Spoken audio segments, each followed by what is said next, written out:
Halo teman-teman semuanya, perkenalkan nama saya Nazala Ahya Aziza dari Prodi Bimbingan dan Konseling semester 1 dari kelas Bahasa Indonesia 1B.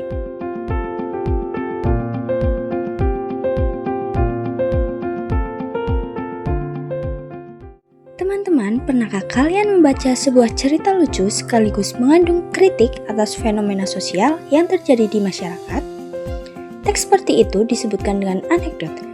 Di balik humor atau kelucuan yang ditampilkan, anekdot memiliki pesan yang diharapkan dapat memberikan pelajaran kepada khalayak. Oleh karena itu, isi cerita sebuah anekdot harus mengangkat tema atau masalah yang benar-benar terjadi dan dirasakan masyarakat. Anekdot dapat berupa teks tertulis, audio, maupun grafik.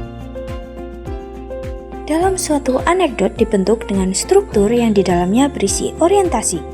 Orientasi adalah bagian anekdot yang berisi pengenalan semua kondisi. Yang kedua ada komplikasi. Di sini, komplikasi berisi masalah yang dihadapi tokoh.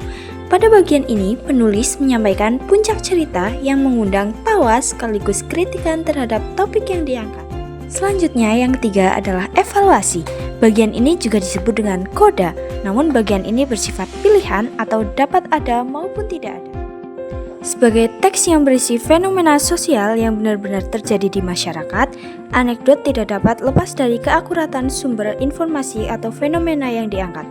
Kalian harus memiliki sumber informasi yang memadai agar dapat menentukan apakah informasi yang disampaikan berupa fakta, opini, atau asumsi, dengan membandingkan beberapa informasi yang kalian dapatkan.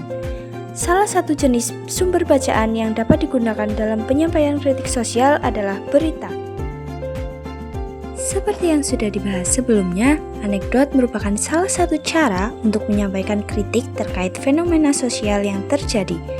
Agar kritik yang disampaikan bertanggung jawab, kalian harus memiliki data atau informasi yang valid terkait fenomena yang diangkat ke dalam teks anekdot.